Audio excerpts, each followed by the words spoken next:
Ukraine we got a fresh update on this as well. So let's go here. Overseas now, we go to the latest on the war in Ukraine and President Biden's decision to allow Ukraine to strike Russia with long-range U.S. missiles. Our chief foreign correspondent, Ian Pannell, is on the scene for us there in Ukraine. Good morning to you, Ian. Yeah, good morning, Robin. I think this is an important decision. I mean, Ukraine believes it can stop repeated attacks on its cities if it can fire deeper into Russia. But skeptics are worrying that this is a red line being crossed and what Moscow's response is going to be. This morning, President Biden authorizing Ukraine to use long-range missiles against Russia for the very first time. It will allow them to hit deep behind Russian lines, to hit supply caches, to hit troop buildup areas. The weapons have a range of nearly 200 miles. The missiles Ukraine currently has travel only around 70 miles. We want to make sure that Ukraine is in the best position to protect its interests. U.S. officials saying a major factor in the shift in policy, the arrival of 10,000 North Korean troops in Russia, many expected to fight alongside the Russians to regain land in the Kursk region. President Zelensky saying the missiles will speak for themselves, without a doubt. This as Russia launched one of its largest attacks against Ukraine this year, unleashing more than 200 drones and missiles across the country Sunday. Quote, this is a very big step towards the beginning of a third world war. Again, this was according to the first deputy chairman of the Russians' Upper House's International Affairs Committee on Sunday, adding that Moscow's response will, quote, be immediate. Let me repeat that one more time. Again, the first deputy chairman of the Russians' Upper House's International Affairs Committee, when the news broke of Biden's agreement to supplying long-range weapons to Ukraine to attack Russia with, he made a statement saying that, quote, this is a very big step towards the beginning of the third world war. And again, Putin had warned back earlier in September that Western countries, he warned against any Western countries against any such of a move, stating it would be tantamount to NATO's direct participation in the war. All right, meanwhile... Ecclesiastes chapter 3, verse 1. To everything there is a season and a time to every purpose under the heaven. Verse 8. A time to love and a time to hate. A time of war and a time of peace. First and foremost, call Halal, Yahweh, Bahashem, Yahweh Shai, Bahashem, Rahakodash. That's all praises to the Heavenly Father in the name of His only begotten Son, in the name of the Holy Spirit, in the ancient Paleo-Hebrew tongue. Double honors to our teachers, the beloved apostles and elders at Great Millstone who teach and rule well, and peace, blessings, and salutations to the hopeful elect, Euakium, pushing this word in truth and sincerity across the four winds of the earth, as well as the men, women, and children alike, the believers. Shalom. It's your brother Karatazai coming with a quick lesson. Adawan Ratazai, Lord willing, I pray that it's edifying. Barakatah Yahweh, Barakatah Yahweh Shai, Barakatah Yahweh, Barakatah Yahweh Shai, Barakatah Yahweh, Barakatah Yahweh Shai, Barakatah Yahweh, Barakatah Yahweh Shai. That's blessings to the Heavenly Father and His only begotten Son, Yahweh Shem Yahweh Shai. A time of war, a time for war. Revelation 11, verse 14. The second woe is past, and behold, the third woe cometh quickly. Woe meaning destruction, and that woe is talking about the wars. The Second World War is past, and now the third war is coming quickly, and that third war is going to be fought with the ICBMs, the missiles. Isaiah 9 verse 5, for every battle of the warrior is with confused noise and garments rolled in blood. And the battles of the past with the warriors were with swords, weapons, individual weapons of the soldiers with noise and clinging and bullets. But now it says, but this shall be with burning and fuel of fire, going into those, again, missiles. So I'm just saying here. Well, this is definitely a new wrinkle, a big wrinkle, a conundrum, if you will, for sure. So let me ask you, with all of this now at play, could this move prompt President-elect Trump to reconsider some of his cabinet picks, like Defense Secretary, Secretary of State, Homeland Security, DNI? I don't know. I'm just asking you, sir.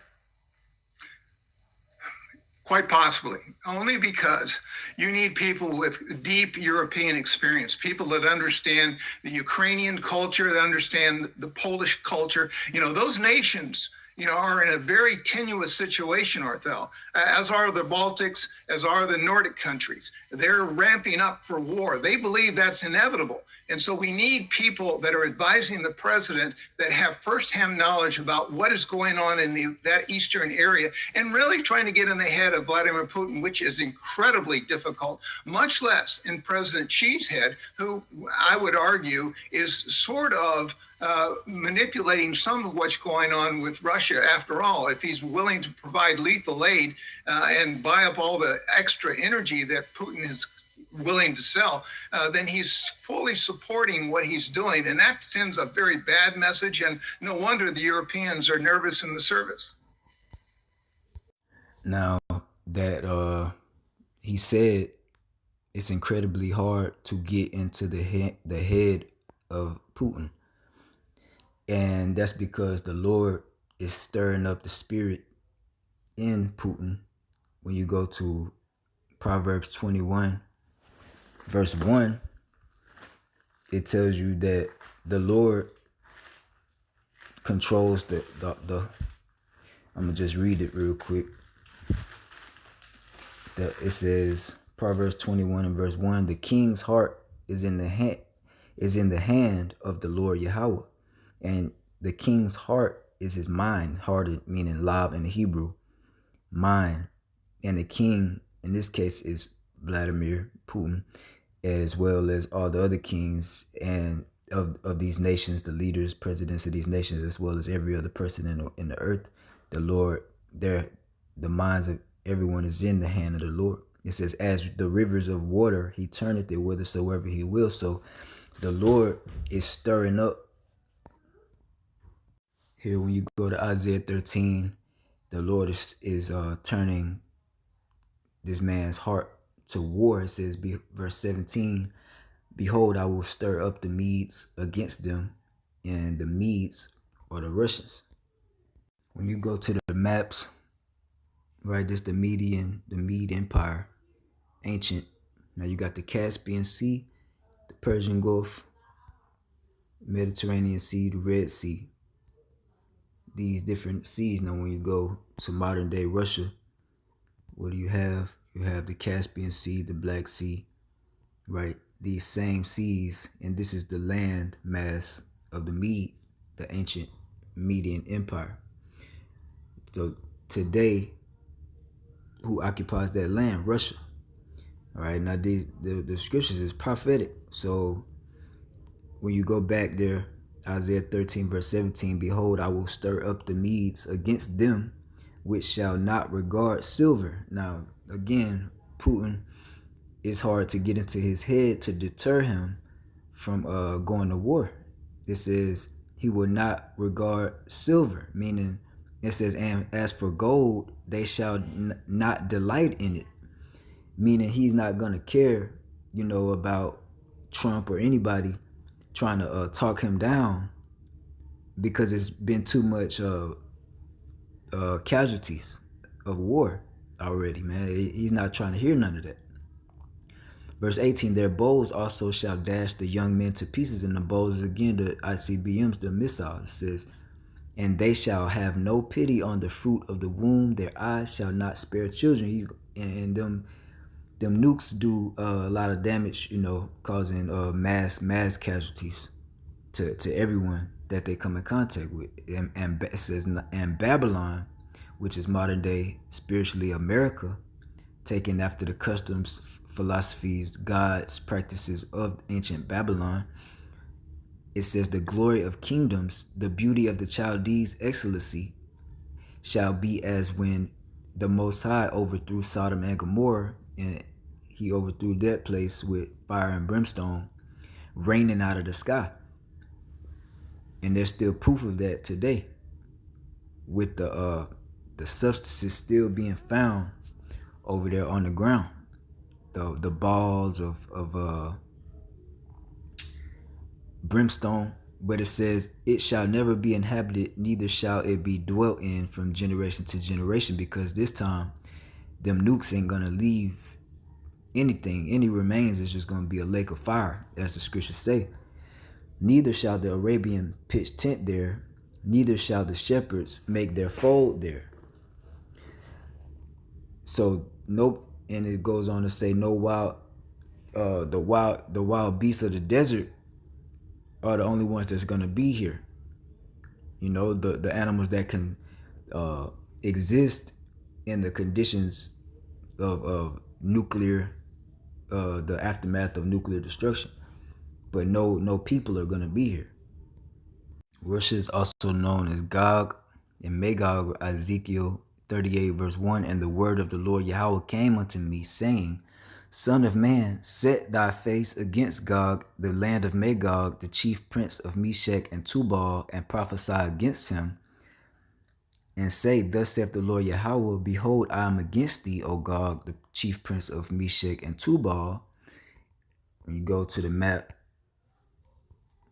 right here, Meshech, Magog, and then you see Russia. This is the ancient, where these lands were in ancient time, and today is modern day Russia. Going back, Ezekiel 38, it says,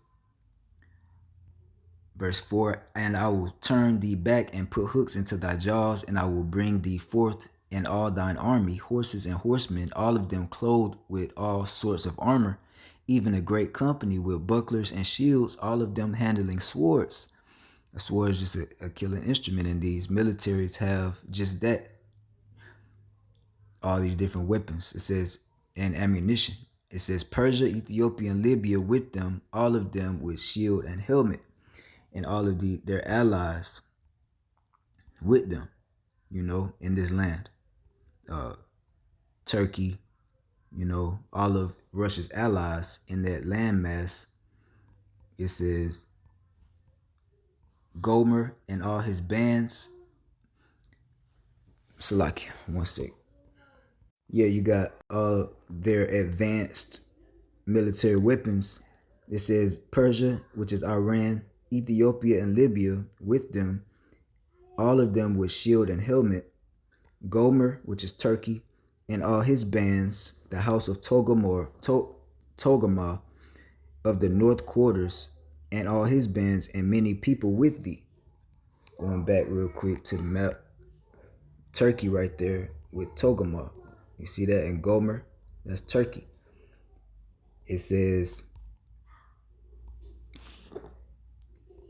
with many people with thee, be thou prepared, and prepare for thyself, thou and all thy company that are assembled unto thee, and be thou a guard unto them.